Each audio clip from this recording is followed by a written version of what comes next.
अस्सलाम वालेकुम जी।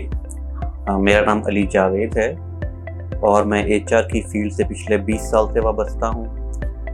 और मैंने अपने कैरियर का आगाज़ एक टेलीकॉम कंपनी से किया था बैक इन 2005 और उसके बाद ये सफ़र जारी रहा। और उसके बाद मैंने एक मल्टीनेशनल कंपनी के साथ काम किया जो कि एक फाइनेंशियल इंस्टीट्यूट था, मलेशियन बेस्ड कंपनी थी। I work with that company for good 7 years। और उस 7 साल में कभी मैंने जॉब स्विच करने का नहीं सोचा क्योंकि वो एक मल्टीनेशनल थी और कभी ज़रूरत भी महसूस नहीं हुई। मैंने कभी सीवी बनाने की भी कोशिश नहीं की उस 7 साल के अंदर। But unfortunately due to circumstances in the country at that time they have to leave Pakistan. फिर उसके बाद मैंने एक लोकल फार्मा ज्वाइन की और that was my first local experience in the local sector. और वहाँ जो एचआर था वो बिल्कुल एक एडमिन प्लस एचआर का रोल था। जिस तरह पाकिस्तान में उस ज़माने में ट्रेंड था कि एडमिन के लोग ही मोस्टली एचआर चला रहे होते थे। That was my first local experience in HR and admin। जिस ज़माने में हम लोग ग्रेजुएट कर रहे थे उस ज़माने में ज़्यादातर ट्रेंड था BCS का, BPIT का, MBA का, MCS का। बट ज़्यादातर लोग उस ज़माने में कंप्यूटर साइंसेस की तरफ, सॉफ्टवेयर इंजीनियरिंग की तरफ जा रहे थे। और मैंने भी इन चीज़ों को मद्देनज़र रखते हुए PBIT का इंतखाब किया। और इत्तफाकन जो मेरा पहला बिज़नेस का कोर्स था दैट वाज HRM। और हमें हमारी जो एक मैडम थी जिन्होंने हमें पढ़ाती थी HRM, और that was a turning point. I was used to be a very introvert person और उस क्लास में hardly mostly it was a female dominated class में शायद 15 के करीब ख़वातीन थी और बाकी 5-6 लोग मेल थे जो स्टूडेंट्स थे। और there was a major gap. Mostly उस ज़माने में लोग स्पेशलाइज करते थे फ़िनांस में, मार्केटिंग में। और मुझे लगा कि ये एक बेहतर ऑप्शन है कि मैं एक वो ऐसी फील्ड का इंतखाब करूं जिसमें कम लोग जिसको ज्वाइन करते हैं, जिसका स्कोप अभी बहुत लिमिटेड था। बट मुझे लगता था कि इसका स्कोप आने वाले दौर में इसका एक मेजर स्कोप होगा। और मैंने इसलिए उस वक्त BBA के अंदर फर्स्ट सेमेस्टर HR के बाद जब मेरा वो कंप्लीट हुआ I did well. I think it was like 3.2 GPA था मेरा। मैं इतना पढ़ने वाला स्टूडेंट नहीं था। और जब मैंने MBA में स्पेशलाइज करना था, MBA में जब मैंने एडमिशन लिया तो उस वक्त मेरे पास ऑप्शन था मार्केटिंग का, फाइनेंस का और HR का। बट आई चूज़ HR कि I want to do my majors in HR because मुझे लग रहा था कि फाइनेंस में हमेशा अगर आप MBA कर भी लें तो आप कभी भी चार्टर्ड अकाउंटेंट से ऊपर नहीं हो सकते, उससे सुपीरियर नहीं हो सकते। And marketing was not my cup of T. और एक वाहिद HR था जिसका मुझे इंटरेस्ट भी था और यहाँ पर एक गैप भी था जिसको फिल किया जा सकता था। मुझे लगता था कि मैं इस गैप को फिल कर सकता हूँ। And I choose HR as a profession at that time. After working with that pharmaceutical, then the next job is with the textile industry. That was my first retail experience। और मैंने उनको as a HR admin manager ही join किया था। और वहाँ क्योंकि dynamics फ़र्क थे, वहाँ they have shops all across the Pakistan और वहाँ उनके चैलेंजेस बिल्कुल उससे मुख्तलिफ थे, जिसके अंदर शॉप्स के ऊपर शॉर्टेजेस थी, पिलफरेज थी, रिटेंशन के बहुत सारे इश्यूज थे। लोग रिज़ाइन बहुत जल्दी वहाँ पर रिज़ाइन कर जाते थे, हायरिंग्स के इश्यूज थे वहाँ पर। And from there I think my true journey started. और वहाँ पर जिस तरह रिटेल के अंदर बहुत सारी मैंने पॉलिसीज़ पे काम किया, बहुत सारी ऐसी चीज़ें डिज़ाइन की जिससे लोगों को जॉब सिक्योरिटी मिले और जहाँ से लोगों को एहसास हो कि वो बेशक हेड ऑफिस से कई हज़ार किलोमीटर दूर बैठे हुए हैं पर वो पार्ट हैं मैनेजमेंट का, वो रिप्रेजेंट करते हैं उस ब्रांड को, उस मैनेजमेंट को। और उसके लिए पूरा पाकिस्तान मुझे विज़िट करना पड़ा, ब्रांचेस विज़िट करनी पड़ी, रिटेल टीम्स की ट्रेनिंग्स करवानी पड़ी, उनको बावर करवाना पड़ा कि वो भी उतने ही इम्पोर्टेंट हैं जितना कि वो शख्स जो कि हेड ऑफिस में बैठा हुआ है उसके लिए। And at that time I realise कि yes, retail is the thing in that I want to work, या ये मैं करना चाहता हूँ जिसमें मेरी इंटरेस्ट मेरा डेवलप हुआ रिटेल के साथ। आज के एचआर में और आज से 5 या 6 साल पहले के एचआर में बहुत फ़र्क है। उस वक़्त जो चैलेंजेस एचआर को थे, आज वो चैलेंजेस दरकार नहीं हैं एचआर को। At that time HR was not recognised in a way जैसे कि आज रिकग्नाइज हो चुका हुआ है। आज बहुत क्लियर बाइफर्केशन हो चुकी हुई हैं। एचआर के अपने अंदर लोगों ने स्पेशलाइज कर लिया हुआ है। उसके अंदर अपनी कुछ लोग हैं जो कि हम लोगों ने टैलेंट एक्विजिशन एक ब्रांच बना ली, जिसमें ये वो लोग होते हैं जो सिर्फ हायरिंग के ऊपर फोकस करते हैं, न्यू टैलेंट के ऊपर फोकस करते हैं। Then we have people who are into learning and development, ये वो लोग हैं जो कि ट्रेनिंग्स करवा रहे होते हैं। नीड बेस्ड ट्रेनिंग्स भी होती हैं और जनरल ट्रेनिंग्स भी होती हैं। Then we have people like me जो कि एचआर ऑपरेशंस को रन करते हैं, जिसमें आपके पेरोल से लेकर आपकी रेम्युनरेशन, आपके बेनिफिट्स, मेडिकल, सैलरीज, बोनसेस, जो इन चीज़ों को कवर कर रहे होते हैं। तो आज का एचआर तो बहुत, मैं कहूँगा कि इजी हो चुका हुआ है, रोल्स डिवाइड हो चुके हुए हैं। हर बंदे को पता है कि मेरा क्या रोल है और उसके अंदर वो स्पेसिफिकली स्पेशलाइज भी कर सकता है। बट आज से पहले ऐसा नहीं था। एचआर को भी एडमिन कंसिडर किया जाता होता था और पूरी कंपनी में एक एचआर मैनेजर होता था, उसके नीचे एक असिस्टेंट होता था, and they were the one जो पूरी कंपनी को चला रहे होते थे। पर आज के दौर में ऐसा नहीं है। अब पूरी टीम्स अवेलेबल हैं, एचआर डिजिटलाइज हो चुका हुआ है। Softwares like FlowHCM and other, they are here to make a difference, जिनसे आप पूरा एचआर कंट्रोल करते हैं, हायरिंग के प्रोसेस से लेकर सेटलमेंट के प्रोसेस तक। ये तमाम चीज़ें वो कवर करते हैं। अटेंडेंस जो हैं वो एक ज़माने में रजिस्टर्स पे लगा करती थी, आज डिजिटली लगती हैं। आप अपने मोबाइल के ऊपर आपके ऐप है, वहीं पर आप अप्लाई करते हो, वहीं पर आपकी अटेंडेंस मार्क हो जाती है, वहीं पर आप लॉग आउट करते हो।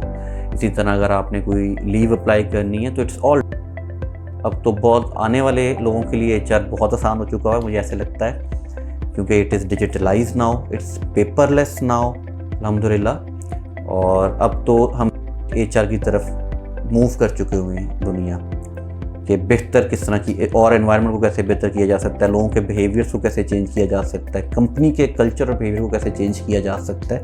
एचआर तो इस तरफ काम करना शुरू हो चुका हुआ है। जिस तरह मैंने पहले एक्सप्लेन किया कि आज की एचआर में और पिछली एचआर में फ़र्क इस तरह है कि हमारे ज़माने में एचआर जर्नलिस्ट होते थे। एक ही आदमी होता था जो हायरिंग भी कर रहा है, जो पेरोल भी कर रहा है, जो सेटलमेंट्स भी कर रहा है, जो ट्रेनिंग्स भी करा रहा है। बट आज के दौर में ऐसा नहीं है। At that time we can call us like हम लोग जैक ऑफ ऑल ट्रेड्स थे, बट अब ऐसा नहीं है। अब जो नई आने वाली एचआर की फैकल्टी है, they can specialise in every field. अगर आप ऑपरेशंस को चूज़ करना चाहते हैं तो you can always specialise in HR. अगर आप टैलेंट एक्विजिशन को अपना फील्ड बनाना चाहते हैं, if you think that you are good at finding new talent, तो आप उसमें स्पेशलाइज कर सकते हैं। इसी तरह ट्रेनिंग एंड डेवलपमेंट है या लर्निंग एंड डेवलपमेंट का फेज़ है। हमारे पास बेशुमार ऐसा यंग टैलेंट है जो कि ट्रेनिंग्स के ऊपर काम करता है, जो लोगों की एबिलिटीज़ को पॉलिश करता है, नीड बेस्ड ट्रेनिंग करा रहा होता है। तो इट डिपेंड्स कि जो तो पुराने प्रोफेशनल्स हैं, yes I can clearly say कि they are jack of all trades, but जो आने वाले young professional they are more specialise, they are specialise into their concern fields right now. तो दोनों की अपनी अपनी इफादियत है, being an HR generalist and being a specialise. But I always believe कि आपको तमाम एस्पेक्ट पता होने चाहिए, तभी आप किसी एक फील्ड में एक्सेल कर सकते हैं। अगर आप सिर्फ अपनी फील्ड तक महदूद रहेंगे तो शायद आप उस तरह बाकी लोगों के challenges with in the HR जो आपकी टीममेट्स हैं, उनको जो चैलेंज आते हैं उनको शायद आप उस तरह रिकग्नाइज ना कर सके। तो आई बिलीव कि one should start as an HR generalist and then choose कि उसने कौन सी फील्ड में स्पेशलाइज करना है within the HR। HR में एक चीज़ जो मैं चेंज करना चाहूँगा या जो मुझे लगता है कि उसमें कुछ इम्प्रूवमेंट की ज़रूरत है या कुछ बेहतरी लाने की ज़रूरत है, तो हमारे मुल्क का वेज स्ट्रक्चर अभी जिस तरह गवर्नमेंट ने मिनिमम वेज 37,000 फ़िक्स की हुई है, और अल्हम्दुलिल्लाह जिस अदारे से मैं वाबस्ता हूँ CFAM से, हमारे पास कोई ऐसा एम्प्लॉई नहीं जो कि मिनिमम वेज से कम पे काम कर रहा हो, और we are a fully compliance organisation. But बहुत सारे इदारे हमारे साथ हैं जो कि मिनिमम वेज के स्ट्रक्चर को फॉलो नहीं करते। और आज से कोई शायद साल 2 साल पहले मैं एक आर्टिकल पढ़ रहा था कि being living in Pakistan at least one should have a minimum wage of 56,000 to survive. तो हम तो, और अगर से कोई नीचे है तो वो पॉवर्टी लाइन से नीचे कंसिडर होगा। और आई बिलीव कि इसके लिए पूरी HR फैकल्टी को काम करना चाहिए कि सैलरी या जो कंपनसेशन है, रेमुनेशन है, उसको number of years in education के साथ टैग किया जाए कि अगर किसी इंडिविजुअल की एक स्पेसिफिक एजुकेशन है और एक स्पेसिफिक नंबर ऑफ़ ईयर्स है तो उससे कम सैलरी उसको ऑफ़र ना की जाए। इस तरह की स्लैब्स हों, और कुछ कंपनीज हमारे यहाँ पर उन्होंने इस तरह की अपनी ग्रेडिंग स्ट्रक्चर ऑलरेडी इंट्रोड्यूस करवा चुकी हैं, but they are very few companies. I hope कि अक्रॉस पाकिस्तान हम तमाम HR के लोग इसके ऊपर काम कर सकें और अपनी मैनेजमेंट को इस पर मना सकें। और एक हमारा एक और बड़ा बेसिक कॉन्सेप्ट है कि अगर हमारे पास कहीं पर विंडो होती है कि हमने अगर कोई बेसिक लेवल के ऊपर कोई एम्प्लॉय हायर करना है and we have a bracket from 60 to 70,000, तो हम हमेशा 60 से उसके साथ नेगोशिएट करना शुरू करते हैं। ये हमारे एंड के ऊपर एक कह सकते हैं कि एक HR का एक ऐसा एक डिलेमा है कि this is how we are being trained, और हम ये इस तरह करते हैं। और दूसरे एंड के ऊपर जो एम्प्लॉई है एंड ही नोज़ कि उसकी वर्थ भी इसी के बिटवीन है, but he always ask for the higher salary, और वो एक नेगोशिएशन वाली फील्ड में चले जाते हैं और फिर विन विन ग्राउंड के ऊपर उसको हायर कर लिया जाता है। एंड आई बिलीव कि, और मेरी ये ख्वाहिश है कि इस चीज़ को हम फिक्स कर सकें with the experience in education। जहाँ तक पाकिस्तान में HR के लॉस का ताल्लुक है, मेरी ये ख्वाहिश है जिस तरह जितने भी लेबर लॉज हैं that is for blue collar, white collar उसमें फॉल ही नहीं करता। There are no laws for white collar. I wish कि हम वाइट कॉलर्स के लॉज बना सकें और उनकी भी एम्प्लॉयमेंट को प्रोटेक्ट कर सकें, उनके राइट्स को प्रोटेक्ट कर सकें, because we all belongs to mostly white collar. My advice to someone who intend to join HR, I would suggest कि one needs to be a very good listener, और उसके साथ साथ एक्सट्रोवर्ट होना भी ज़रूरी है उसके अंदर उनके लिए। और one should always start as an HR journalist, because तमाम एस्पेक्ट्स को कवर करते हुए अपनी स्पेशलाइज की तरफ जाएं आप। और अब तो सिर्फ ऑपरेशंस, टैलेंट एक्विजिशन और L&D के अंदर स्पेशलाइज ही नहीं, आप एज ए फील्ड में भी कर सकते हैं specialise. If you are working with the banking sector, आप HR में स्पेशलाइज कर सकते हैं। If you are working with retail, तो आप रिटेल के लिए कोर्सेज अवेलेबल हैं HR के, आप उनमें स्पेशलाइज कर सकते हैं। तो every field has his own HR specific courses. Technology plays a very vital role in HR also nowadays.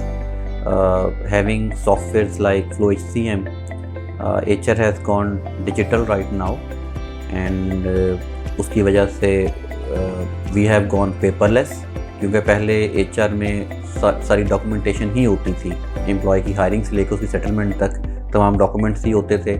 Now being digitalise, we have electronic platform, उसमें ट्रांसपेरेंसी ज़्यादा है, people have access to their personal data or with their or the facilities they are getting from the company.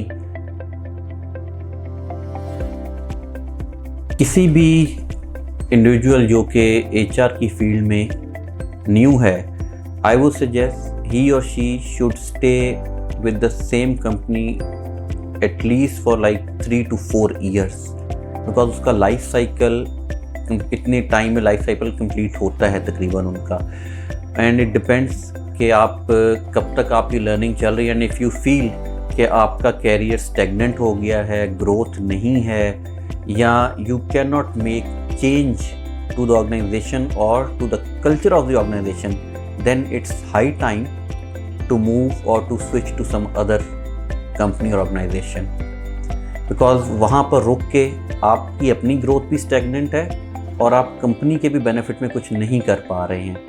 तो it's good, it's better कि आप move on कर दें अपने career के साथ, आगे किसी और कंपनी को ज्वाइन कर लें। अगर आपको लगता है कि आपकी एक कंटिन्यूस ग्रोथ है, डेवलपमेंट है, and same for the company also, and if the company is growing, नए वेन्यूज़ डिफाइन हो रहे हैं, नए वेंचर्स क्रिएट हो रहे हैं, then you should stay with that company, and there is no harm like staying with one company for more than 5, 6, 7 years even. मेरी पहली जॉब एक मल्टीनेशनल के साथ 7 साल की थी, and I never feel to switch the job or to change the job. मैंने उस 7 साल में कभी CV भी नहीं बनाया था अपना, because I don't feel like changing my job there. जहाँ तक हमारे तालीमी इदारों का रोल है इस तमाम के अंदर, आई वुड इंसिस्ट कि जो तालीमी इदारे सिर्फ ग्रेजुएट्स और मास्टर्स और PhD प्रोड्यूस ना करें, स्किल्ड लोग भी प्रोड्यूस किए जाएं।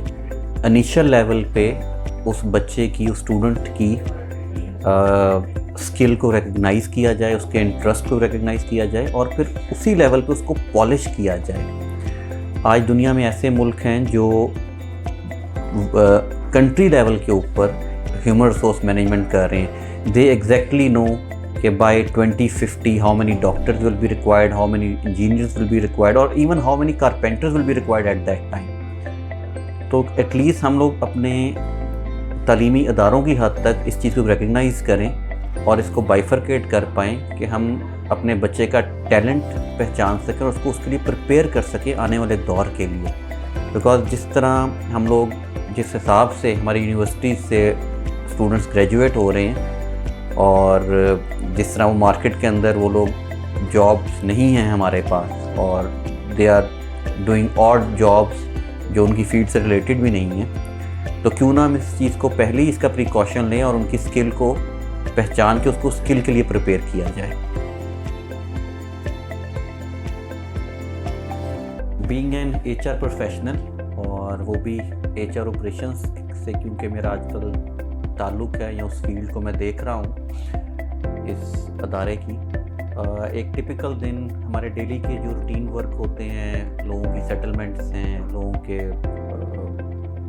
मेडिकल के इश्यूज़ हैं, उनकी कंपनसेशन हैं या बेनिफिट्स जा रहे हैं, उसके साथ साथ एक मेजर रोल एक ग्रीवेंस का होता है लोगों की, जिसमें किसी की डिडक्शंस ज़्यादा हो गई हैं, उनको लगता है उनके हिसाब से ज़्यादा हो गई हैं, या किसी ने मैनेजर ने किसी को अलाउ नहीं किया, उनके पास लीव्स थी।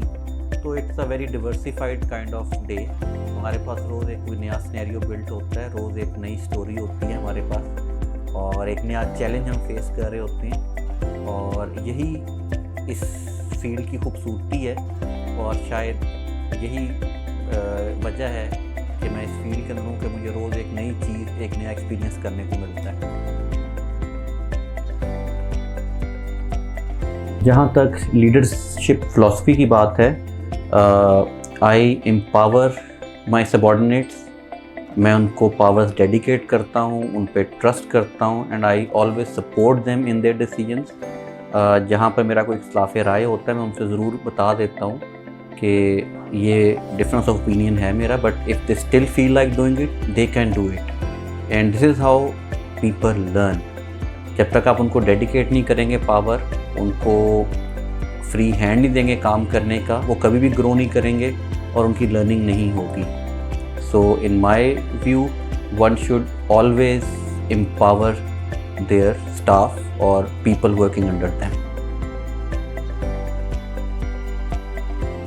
जहाँ तक सवाल है कि हमने नई आने वाली तहकीक, नए आने वाले तरीक़ाकार HR के लिए, उसके लिए आजकल क्योंकि डिजिटलाइजेशन का दौर है तो LinkedIn is a very good platform to be with on.